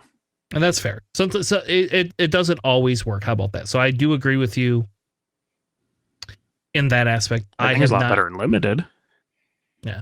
I think he's amazing in limited, but let's not talk limited right now because that's a whole tangent we could go down about what fits in limited. Like I actually even think Lama Su in limited is better than trash tier for it. So all right. So Alex, I think you're next. What's the next one? Oh boy. Let's just do another probably very divisive one. I'll do Satine. Okay. I have her in like mid C, but I feel like post rotation she'll be very good. I think okay, so I think the restore 4 is huge. I think that's huge. That's discussed. Like that is the reason why like bumping up experience things, making efficiency trades with Ray is pretty big, but also the restore 3 on the flip turd is what makes Ray so viable. Yeah. I think too her ability actually is like something we have higher health units, right? And she requires an action, which I get that that's an action, so for me it ranks a little bit lower. But then what happens is, but she has that ability. We seen like how Obi-Wan with the 1 health restore right on something is decent and pretty good. She has to do that damage to her base, but if she's healing it and then just swinging with a unit that gets restore, yep. I don't know. I think post rotation though, Alex, we have to talk about, is there going to be enough restore units as well to maintain her? Because if there is, then you are correct. She goes up even higher. I actually would wager this that she's probably closer to B tier for me personally. I have not spent a lot of time testing her though, mainly because I'm debating if I'm going to stop playing hero and just only play villain. So like I'm kind of on that fence of, do I really even care about playing hero anymore? Like playing a lot of like blue hero restore stuff, it is very nice to put the damage on your base and off your units. With indirect you kind of get to choose that anyways, but like if they start swinging into units, that's generally not what you want. You want them to swing on the base. That's why you have restore, so you can just not care about that, and Satine kind of shores up that issue. I just have a hard time choosing to play Satine when like Ray still exists. Yep. That's my main issue. But that restore 4 is so good. Yep, I actually had to play against one that was like a double blue that did nothing but yeah. I mean, it restored. I'll tell you what, we almost decked each other, but I mean, like all it did was just restore. Yeah. Like I can reformulate my security complex Ray deck into a Satine deck that doesn't need two powered units, right? Like I can actually play more substantial units and care a little bit less about them. Yeah, except for we lose vigilance next set, so assuming they don't reprint it. God, I hope we get a vigilance, and we get all 4 of those just reprinted. Just reprint those so I never have to get rid of them. I would love for them to change and just be like more vigilance, more aggression. JJ, what's your opinion on Satine? I have her as a high C, and the reason being is that currently now, while her ability to restore is high, and you also do have a lot of great blue restore units on there, just feel like she just suffers a little bit just from the offense bit, which of course you have to make up to in like the decks that you construct for it. She'll, I gotta say, Satine players are likely going to go to time the majority of the time because it's going to be a pain in the ass to like get those bases all the way down with the constant healing. She does have potential to get even better. So for the time being, I think high C is probably a fair assessment for her currently, but she'll definitely get better as we get more cards up. Yeah. That's where Sam has her too, is in the high C. So Yeah, I mean, after rotation, stocks up. I just think Yeah. now it's just like why would I play her over like Ray? Unless Yeah. I'm doing something very specific, like trying to make a mill deck, but not a big fan of that. all right, JJ. All right, so the next one here for me, I'm gonna pick is gonna be C3PO. C3PO for me feels like a nuisance. I have him as a mid C, mainly because it is pretty easy to get his ability off. I mean, you're pretty much going to play a unit and make sure you have a resource available, and then you're going to exhaust your other player's unit. It's going to depend highly on you making sure that you have initiative so you can take full advantage of it. His deployment isn't the best.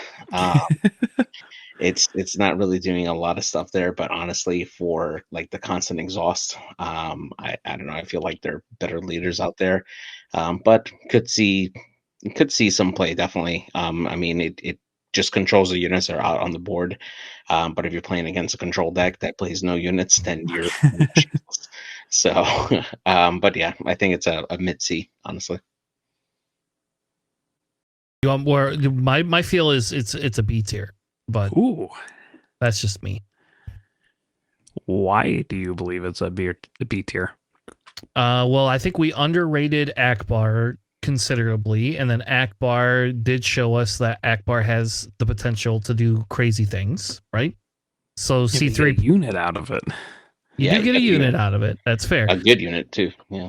But C3PO deploys on 4. C3PO has Babu Fick, which is super amazing with him. And C3PO has the ability to do all this exhausting. So in my testing, C3PO has done decent, like better than my Yularen testing. How about that?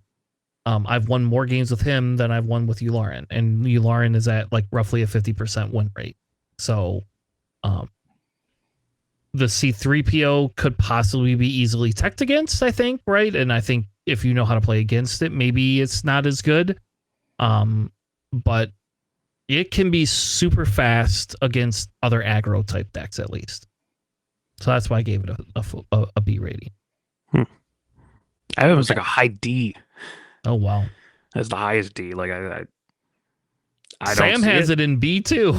Yeah, I don't see what you guys are saying. Like, yeah, cool, Babu Frick's one card. That's pretty good with him.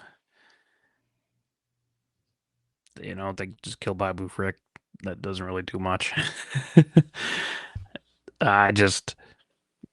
Paying 1 to exhaust another person's unit if one of your units is exhausted is slow.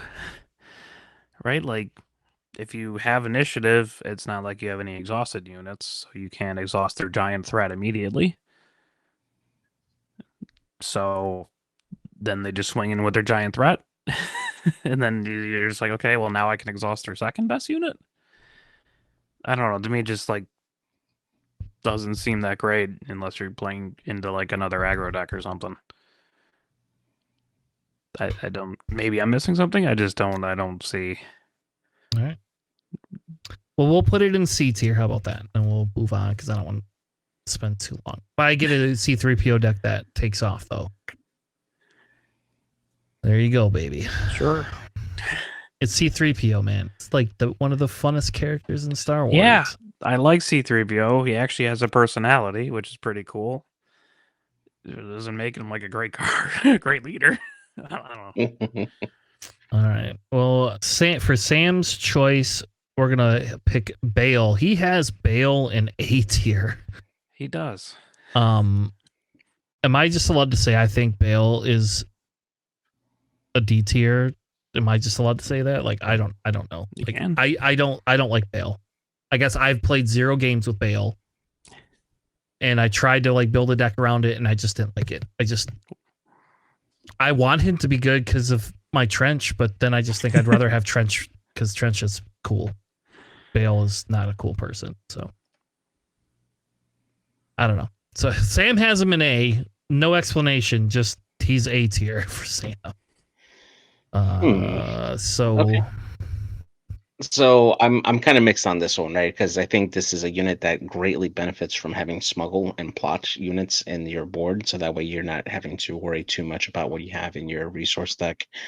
What bothers me about Bale is discarding 2 cards from your hand so that way you can deploy him as a leader. That really sucks. But if you have salvage or restock, whatever, I guess is not that big of a deal.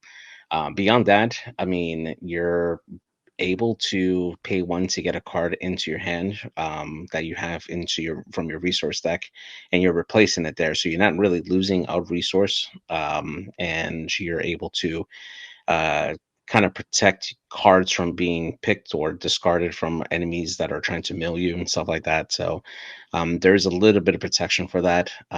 You have a pretty decent amount of plot cards that can go well with Bale, or smuggle cards for that matter as well. So I think Bale actually does pretty well. I have him as mid B. I don't see him as an A tier, but I have him as a mid B leader. Yeah, we're just like all over the. I think we just have him in every tier because I have him in like high C. I think I like the highest of C for me.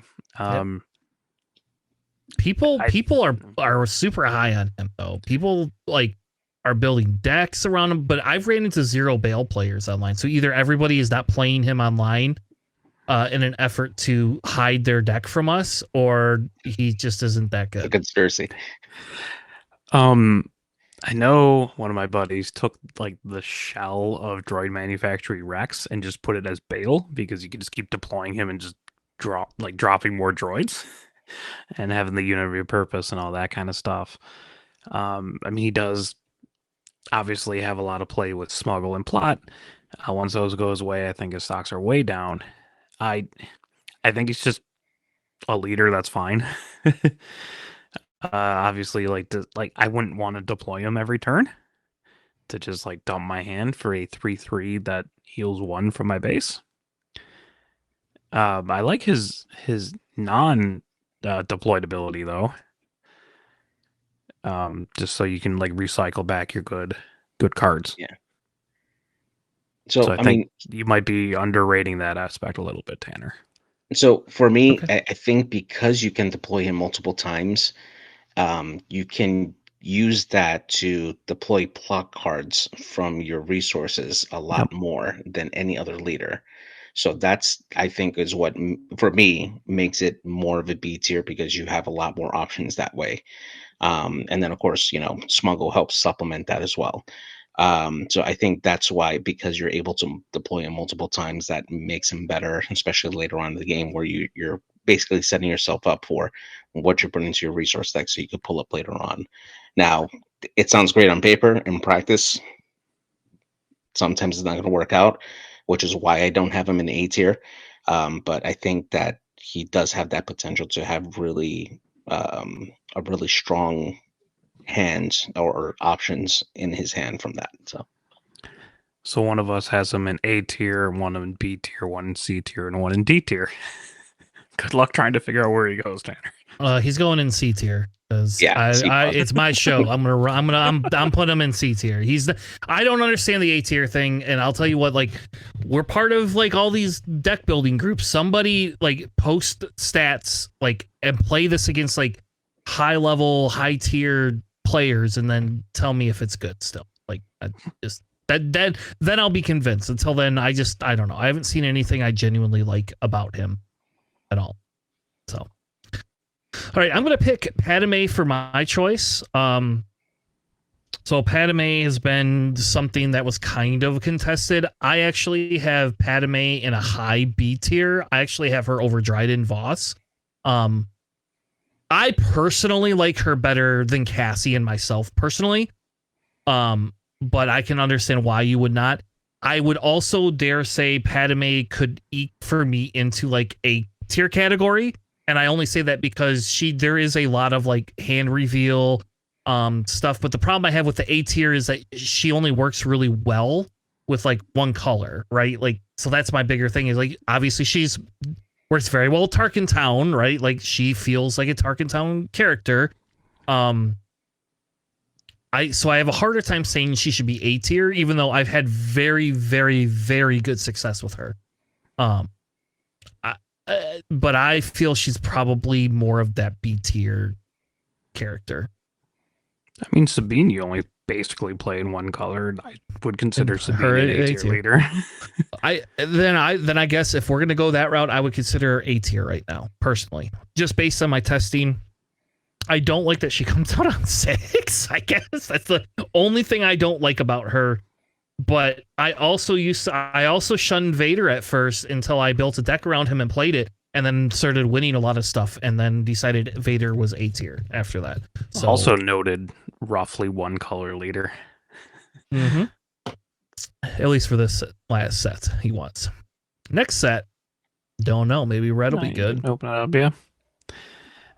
Interestingly, I actually have her as low A tier. Okay. There is a lot more disclosed cards than I was expecting in this set. And also her leader side is not a like once per turn. So if you have multiple reveals and or discards, you do more things.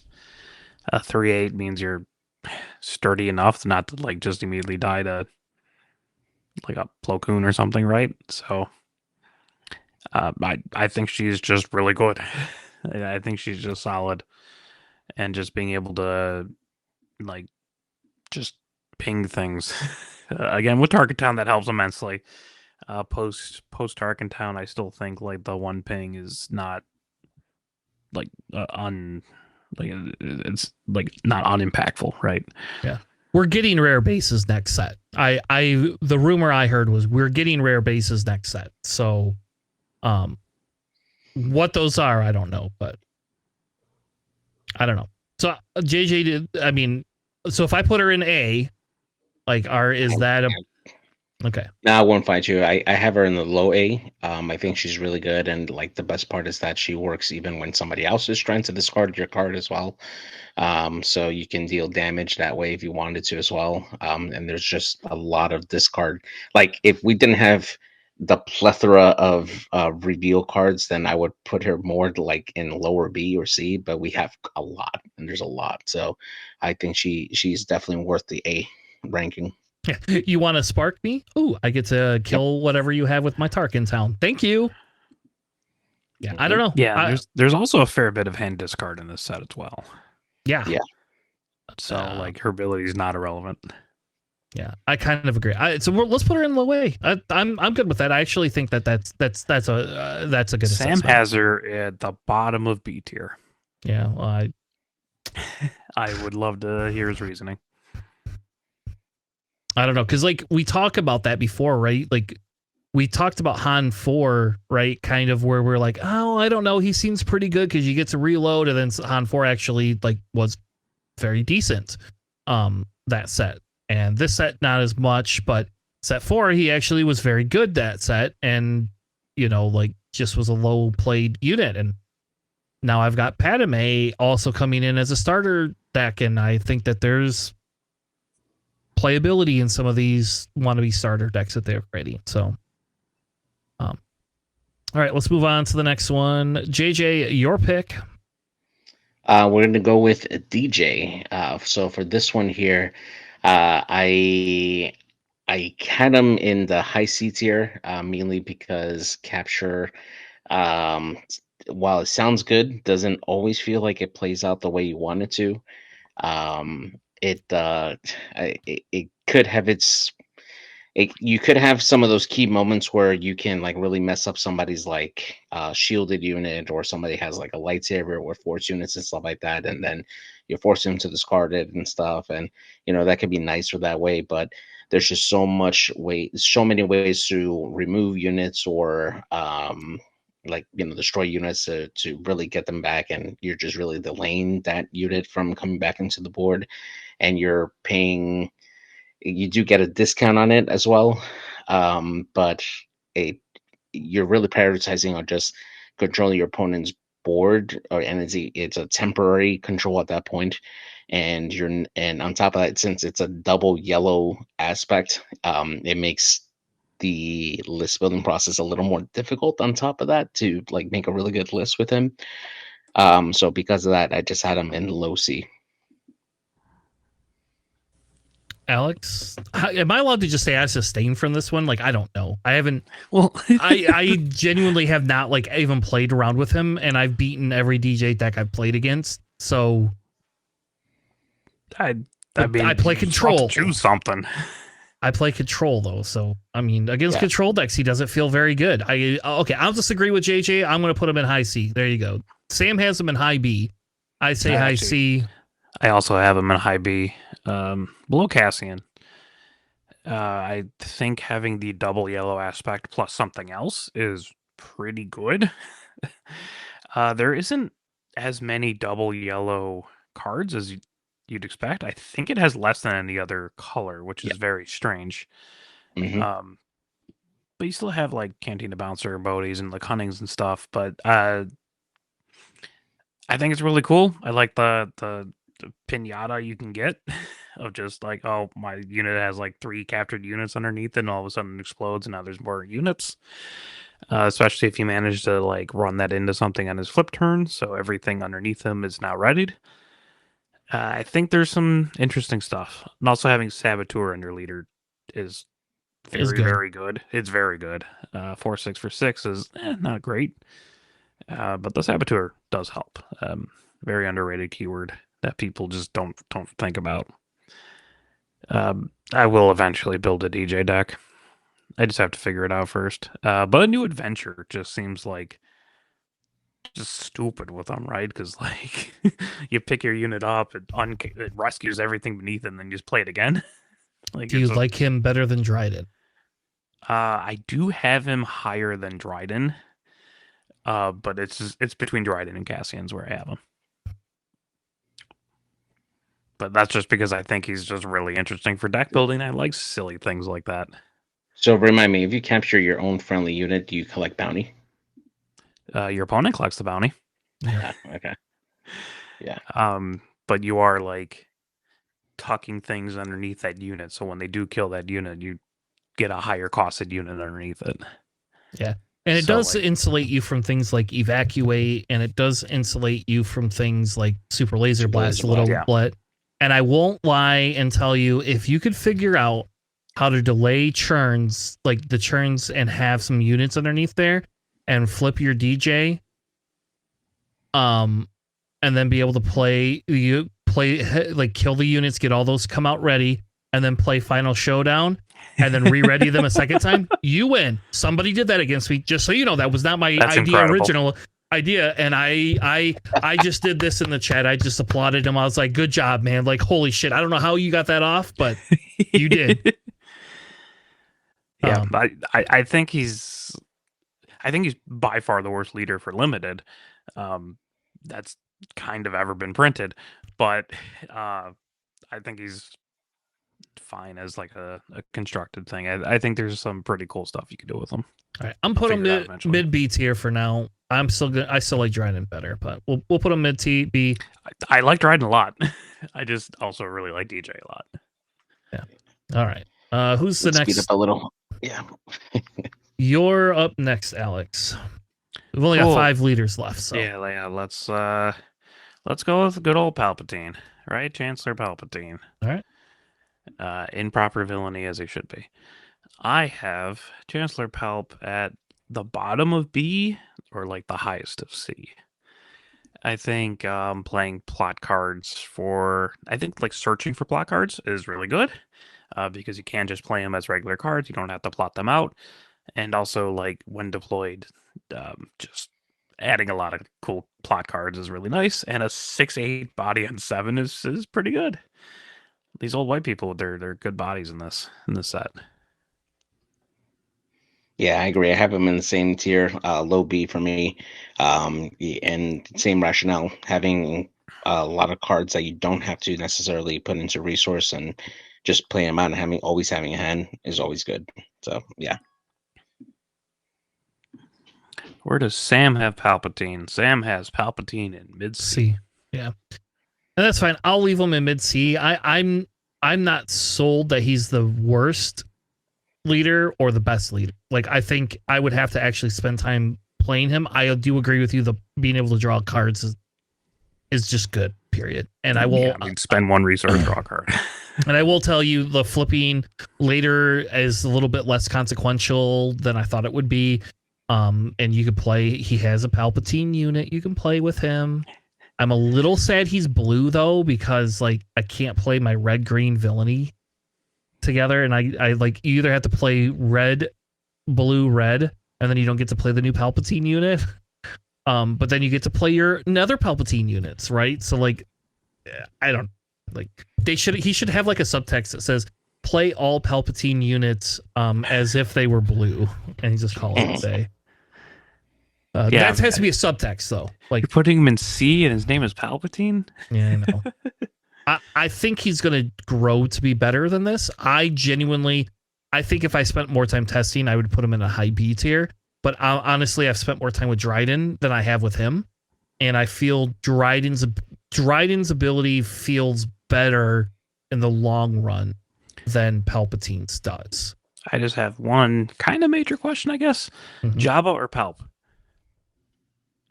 Are you telling me which ones I like better? Yeah, which one do you like better, Palpatine or Jabba? I think that's kind of an interesting question. Because if you're going to run blue villainy... I like Jabba better, but that's just me. I personally like the Jabba leader better, but I think if we move into more of a softer control, I'm going to like the Palpatine unit better. I also have Jabba rated higher than Palpatine, but I think that's just kind of an interesting question. All right. The next one, we'll do Sam. Sam will do Mon Mothma. And Sam has Mon Mothma D tier. In D tier. Yep, mid D. Yeah, I sadly agree. I mean, yeah, it's nice to ignore the aspect penalties on officials, and there's some officials with some cool abilities, but beyond that, none of them really do any type of like really big damage. You're gonna chip damage your opponent to death, and honestly, they all don't have very good health. So yeah, for me, it's D. Sad. I have Mon Mothma in the bottom of C.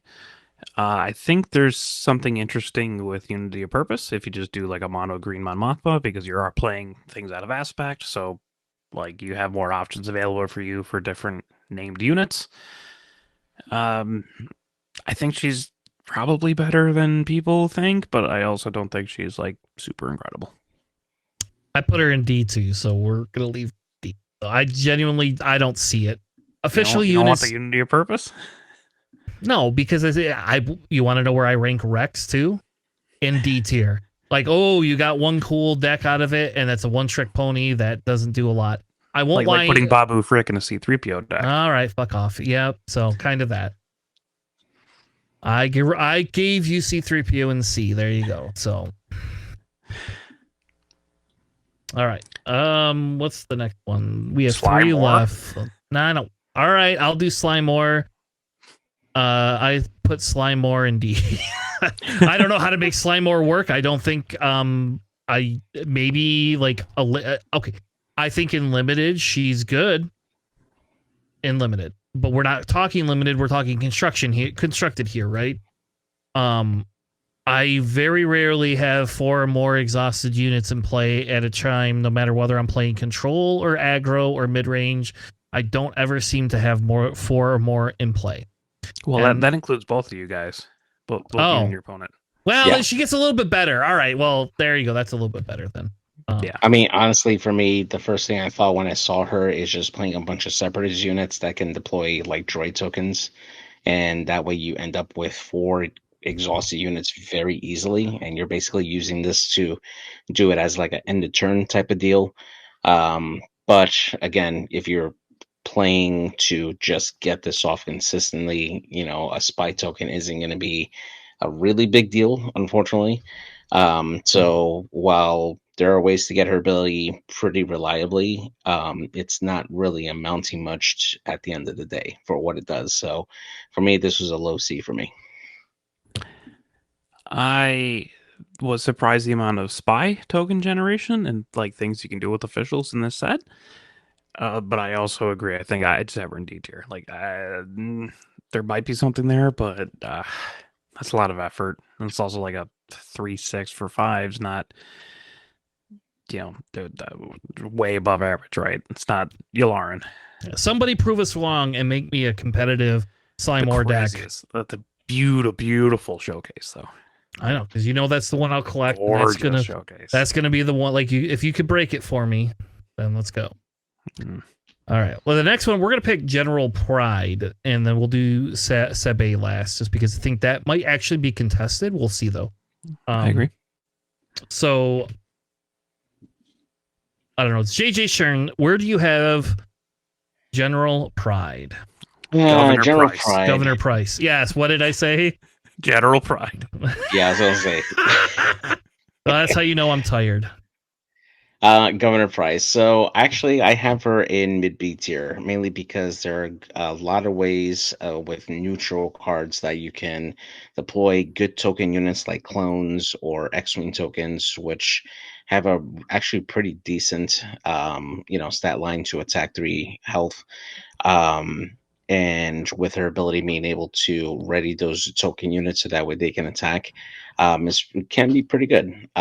So I wish you can do it, more than one time per turn. But I think that you can reliably get token units out there along with regular units, and she could do pretty well. I think that she actually does pretty well in space. And with red, you have a lot of great space units that you can put out there pretty easily. And I think that for me, she's a high C for me. I have her in low C. I mean, token units are still token units, right? They got 2 health at most, is the way I kind of see it. I mean, I guess be kind of aggro. Her flip turn seems pretty annoying, but it is readied friendly token units. So even if you generate a bunch that turn, she's not getting all those crazy pluses. She just seems perfectly average to me. So Sam has her on the low end of C. I feel she's better than Bail Organa. How about that? But nobody else probably agrees with me on that. I will put her above Satine because I actually think right now playability, she's probably closer to the top of that C tier.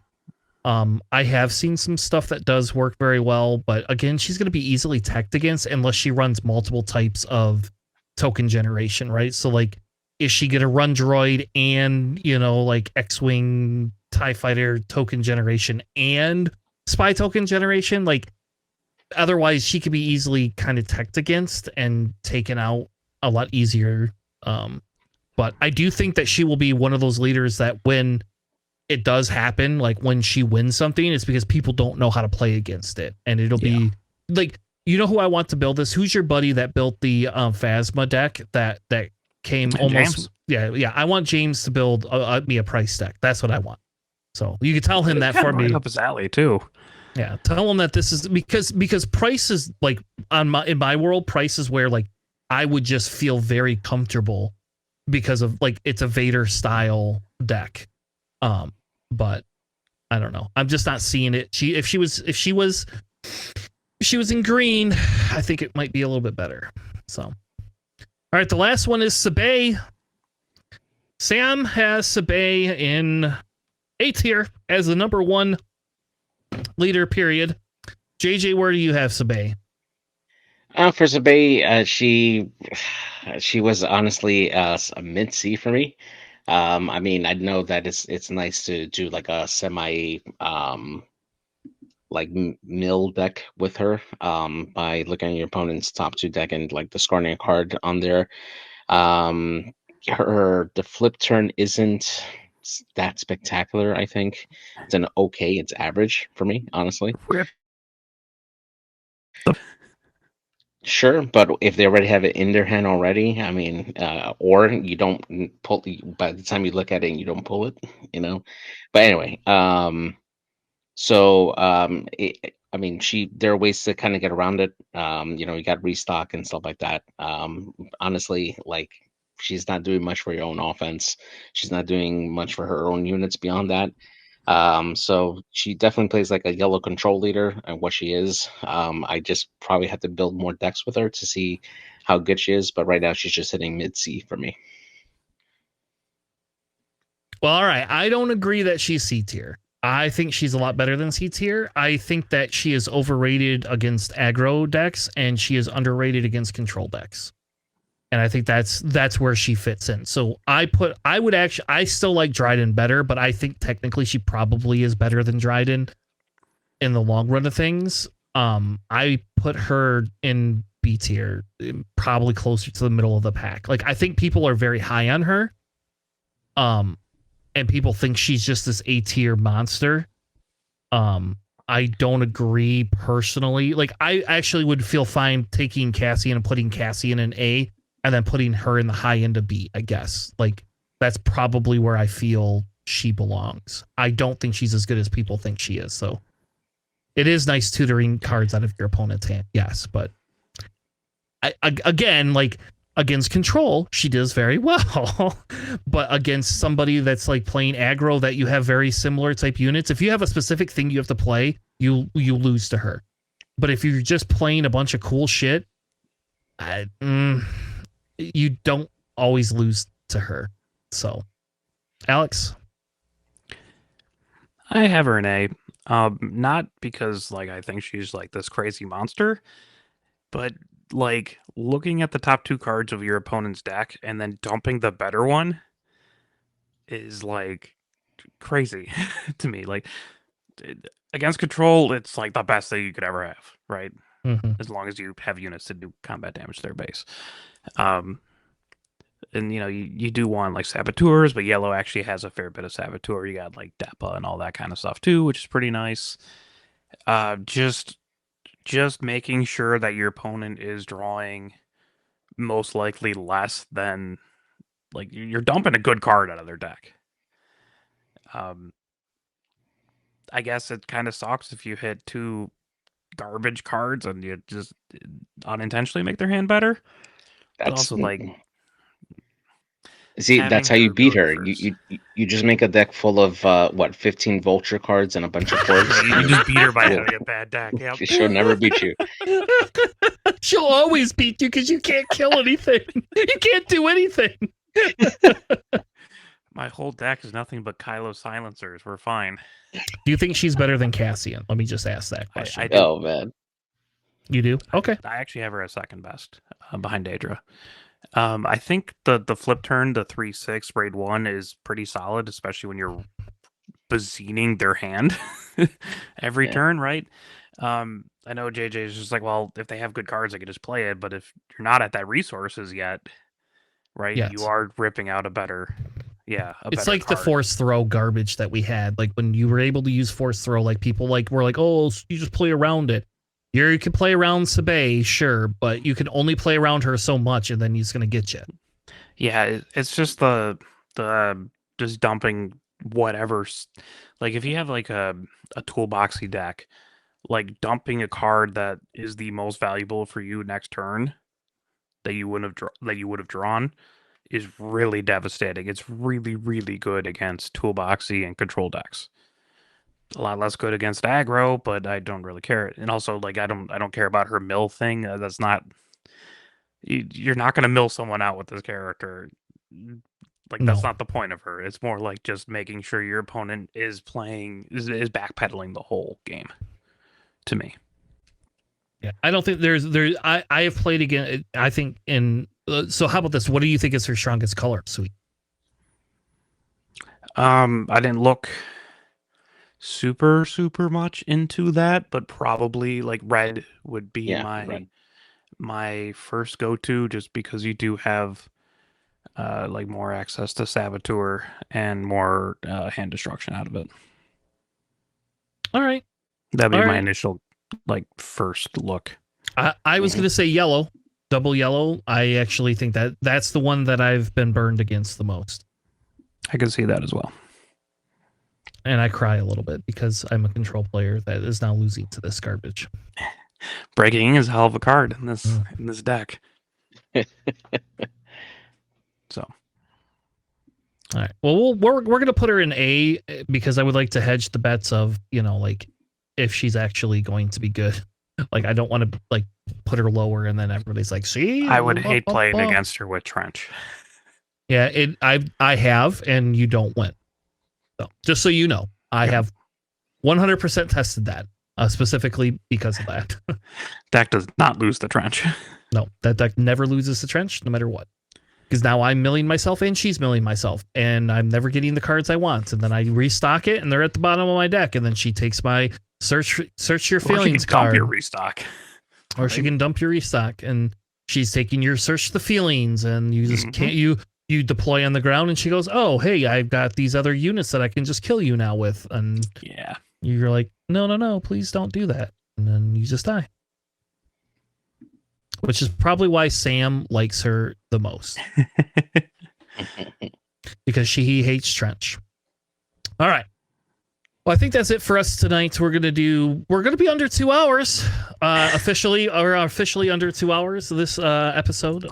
So hopefully you enjoyed it. Next week we will be talking about our pre-release. Alex will have the guide for us, hopefully, and we will probably spend quite a bit of time talking pre-release.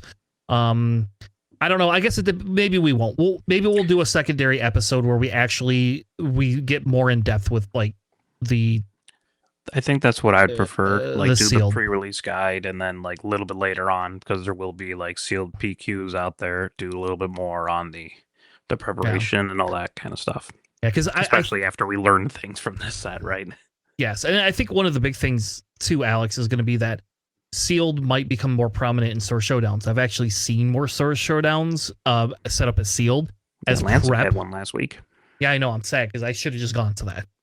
I actually should have just gone to that because I find sealed very fun to play. It's my second favorite format behind Trilogy.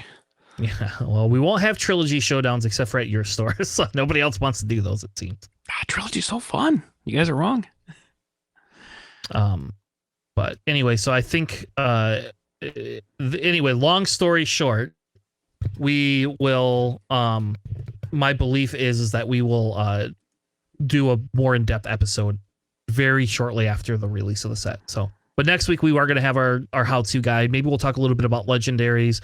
We're definitely going to be talking about the ratio distribution of good cards to bad cards per color, because that's pretty off, I think, this set compared to what they claimed it was going to be. So we'll be talking about that. And then the week after, obviously, is pre-release weekend. So we'll be talking pre-release stuff. We'll be talking our favorite things. Now's the time. If you have a deck you want us to review, send either post in our Discord and tag one of us, or send us an email at plainingfacesyndicate@gmail.com and send us your deck. We will talk about deck lists pretty much, not as much next week, but after that, once we hit pre-release, we'll be talking deck lists like crazy because Alex has promised us a DJ deck list that he's not getting out of. I'll figure it out. It's like the Qui-Gon deck. You'll figure it out sooner than later. Anyway, so thank you all. Have a good night, and we'll see you on the flippity flop. Have a good night, everybody. Thanks for listening.